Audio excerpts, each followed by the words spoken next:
მართლმადიდებელი ეკლესია დღეს ღვთისმშობლის შობას აღნიშნავს. ამ დღესთან დაკავშირებით საქართველოს კათოლიკოს პატრიარქმა დიდუბის პანთეონში საღვთო ლიტურგია აღავლინა და მრევლს ღვთისმშობლობა მიულოცა. უწმინდეს მამავე ტაძრის მოძღვარ მამა თეიმურა შალვაშვილს მეორე ჯვრის ტარების კურთხევა მისცა, ორი მოძღვარი კი დეკანოზის ხარისხით აიყვანა და ოქროს ჯვრები გადასცა. ორს კი მიტრის ტარების ნება დართო. ამას გარდა პატრიარქმა დღეს წარმოშობით არგენტინელი მართლმადიდებლური წესით მონათლა და იღუმენის ხარისხი მიანიჭა.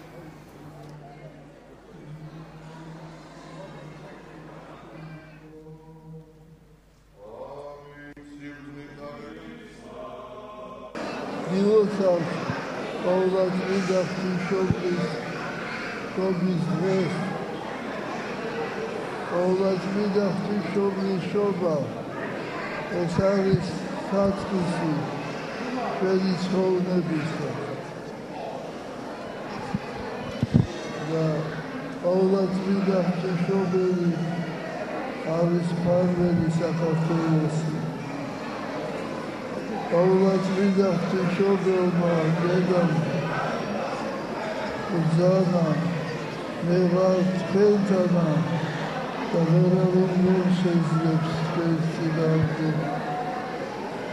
Amuldi. Estrinda Kazani, Dinubis, Ołaz wydach Książątych, Sandroni, Avis Didis Asaus Bonkioni, Αχάρις Πατικόλος Βίδης Αυτουχιόβρησα. Ρόμιλης Τιμάσο, Ιουλότσια, Ατάσοδης Γιαβουλάβα, Ουκρονέτρια. Ასე ძველ დროს იდებული რომ ხალხი ბერში შველა მოდიოდა ანტონო. Es vida trabalis, vida gilia, salas, საქართველოს ტერიტორიული მთლიანობისთვის ბრძოლაში მარჩენელ დაკარგული ოჯახები წლის ბოლომდე ჯანდაცვის სამინისტროში განაცხადის წარდგენის შემთხვევაში მთელი წლის კომპენსაციას სრულად მიიღებენ. ოჯახებს მთავრობა 9 თვის გაცდენილ დახმარებას სრულად აუნაზღაურებს. ჯანმრთელობისა და სოციალური დაცვის სამინისტრომ ამასთან დაკავშირებით ქრისტიან-დემოკრატების მიერ პარლამენტში დაყენებული მოთხოვნა დააკმაყოფილა. იმის მიუხედავად, რომ ტერიტორიული მთლიანობისთვის დაღუპულთა ოჯახების სოციალური დაცვის შესახებ კანონში ცვლილება იანვრის თვეში შევიდა, 20-ზე მეტმა ოჯახმა არაინფორმირებულობის გამო ფულადი დახმარება ამ დრომდე ვერ მიიღო. ქრისტიან-დემოკრატები კი პარლამენტის პლენარულ სხდომაზე ჯანდაცვის მინისტრის იმ ბრძანების შეცვლა მოითხოვეს, რომელიც სახელმწიფო დახმარების დანიშვნის წესს ადგენს. ქრისტიან-დემოკრატებმა დავაყენეთ მოთხოვნა, რომ შეცვლილიყო მინისტრის ბრძანება, რომელიც არეგულირებს ამ დახმარების დანიშვნის წესს, უკვე მივიღეთ ჯანდაცვის ახალი მინისტრისგან სიტყვიერი პირობა, რომ ეს ბრძანება შეიცვლება და ფაქტობრივად უახლოეს მომავალში უკვე მარჩენელ დაკარგული ოჯახები, ადამიანები, რომელთაც ერთი ან ორი შვილი დაკარგეს საქართველოს ტერიტორიული მთლიანობისთვის ბრძოლაში, მთელი წლის მკუთვნილ თანხას მიიღებენ. ქრისტიან-დემოკრატები საჭადრაკო კლუბისთვის სახელის გადარქმევას აპროტესტებენ. ბათუმის ბულვარში დღეს გამართულ აქციაში აჭარის უმაღლესი საბჭოსა და ბათუმის საკრებულოს ქრისტიან-დემოკრატების წევრები მონაწილეობდნენ. კლუბ ნონეს, რომელიც წლების განმავლობაში ნონა გაფრინდაშვილის სახელობის გახლდათ რეკონსტრუქციის შემდეგ ვეტერანთა კლუბი ეწოდა. აქციის მონაწილეთა ცნობით ოფიციალური გადაწყვეტილება სახელის ცვლილებასთან დაკავშირებით ბათუმის საკრებულოს არ მიუღია, ამიტომ კლუბის მსოფლიოს ხუთგზის ჩემპიონის ნონა გაფრინდაშვილის სახელი უნდა დაუბრუნდეს. ბათუმის საკრებულოს თავმჯდომარე კი ქრისტიან-დემოკრატების მოთხოვნას უსაფუძვლოს უწოდებს. საჭადრაკო კლუბს, რომელიც წლების განმავლობაში ატარებდა დიდი ქართველი მოჭადრაკის ნონა გაფრინდაშვილის სახელს, დღეისათვის რეკონსტრუქციის შემდეგ აწერია უბრალოდ ვეტერანთა კლუბი, შეგიძლიათ თქვენ თვითონ ნახოთ. შესაბამისი გადაწყვეტილება და დადგენილება არც საკრებულოზე და არანაირი დოკუმენტი არ არსებობს, რომ გადაერქვა ამ კლუბს სახელი. ამიტომ ჩვენ ქრისტიან-დემოკრატები მოვითხოვთ, რომ კვლავ დაეწეროს ნონა ამ კლუბს როგორც ეწერა და არანაირად არ შეიძლება კლუბს, სადაც პირველად ითამაშა ნონა გაფრინდაშვილმა ჭადრაკი, უბრალოდ ვიღაცამ თვითნებურად გადაარქვას სახელი. პირველ რიგში ალბათ ძალიან უსასრულია, როცა ამ ტიპის განცხადება ჩვენი ოპონენტები აკეთებენ, რაღაც დასაბუთება ქონდეთ კონკრეტული აღებული, მაგალითებს დაყრდნობით ისაუბრონ. ყოველ შემთხვევაში ის მაინც გაარკვიონ თავის ძროზე როგორ დაერქვა საჭადრაკო კლუბს ნონა და ასე შემდეგ. უბრალოდ მინდა ვთქვა, რომ ორგანიზაციული სამართლებრივი ფორმა, სამართლებრივი სტატუსი ამ კლუბს არა აქვს. რაღაც პერიოდის განმავლობაში ამ კლუბს მართალია წარწერა ქონა გაკეთებული, ის იყო საჭადრაკო კლუბი ნონა, თუმცა ვერანაირი გადაწყვეტილება ამის შესახებ ჩვენ ვერ მოვიძიეთ, არც საკრებულოზე და არც სხვა დონეზე. ამის შესახებ გადაწყვეტილება ჩემი აზრით არ არსებობს საერთოდ. ევროსაბჭოს წამების პრევენციის კომიტეტი საქართველოში დაუსჯელობის სინდრომის არსებობაზე მიუთითებს და ადამიანის უფლებებთან დაკავშირებით საქართველოში არსებულ მდგომარეობას აკრიტიკებს. მაგალითად, მოყვანილია 2009 წლის სექტემბერში გარდაცვლილი პატიმრის უშანგი გოდელაძის საქმე და ნათქვამია, რომ გამოძიება არაეფექტურად წარიმართა. ანგარიში, რომელიც საქართველოში 2010 წლის 5-დან 15 თებერვლამდე წამების პრევენციის კომიტეტის ვიზიტს ასახავს, დღეს სახალხო დამცველმა გიორგი ტუღუშმა გამოაქვეყნა. ტუღუშის განმარტებით აქცენტი სასჯელ ახსრულების სისტემაში არსებულ პრობლემებზე გაკეთდა.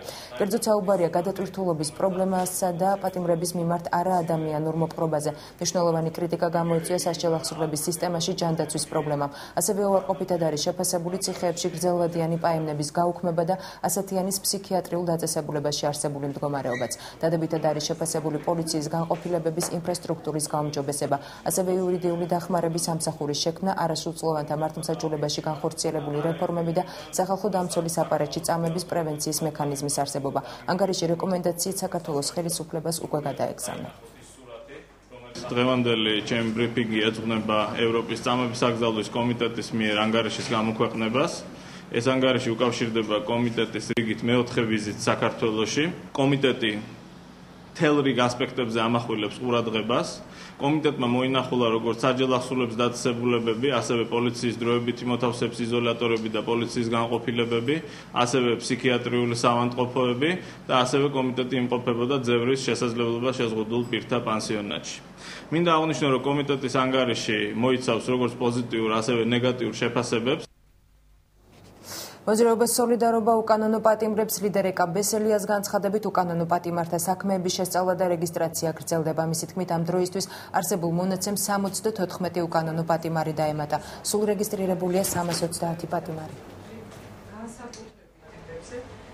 ამ დროისთვის ჩვენ უკვე 74 ადამიანი დავამატეთ უკვე არსებულ უკანონო პატიმართა რეგისტრირებულ ერთიან საინფორმაციო ბაზას.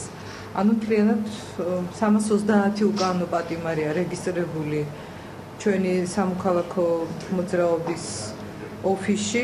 მე ძალიან მაშფოთებს ვითარება, რომელიც უკავშირდება მჟავდებულთან პატიმართა სიკვდილიანობის ძალიან მაღალ რიცხვს. 2010 წლიდან დღემდე, ანუ 1 იანვრიდან დღემდე, ამ დროისთვის გარდაცვლილია პენიტენციალურ სისტემაში 38 ადამიანი.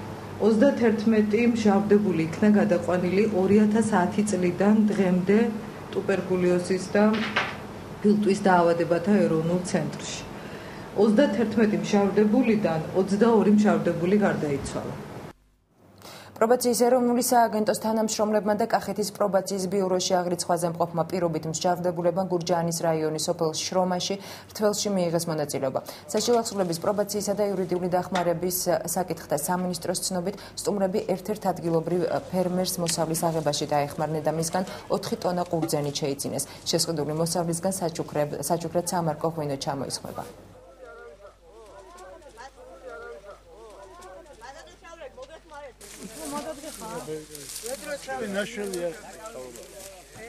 პრობაციის ეროვნული სააგენტოს თანამშრომლებთან და პირობრივ მშავდებულებთან ერთად დღეს ადგილობრივ მოსახლეობას დავეხმარეთ მოსავლის აღებაში, რისთვისაც თითოეულ მათგანს მადლობა მინდა სამინისტროს სახელით გადავუხადო. ჩვენს ძალიან მნიშვნელოვანია თითოეული პრობაციონერის მსგავს აქციაში მონაწილეობა. ეს ყველაფერი უწყობს იმედი გვაქვს და დარწმუნებული ვარ სრულყოფილ რესოციალიზაციას ჩვენ საზოგადოებაში. მაქვს 9 ჰექტარი ვენახი. ძალიან დიდი მადლობელი ვარ, რომ ჩამობძანდნენ პრობაციის სააგენტოდან და მომეხმარნენ მოსავლის აღებაში.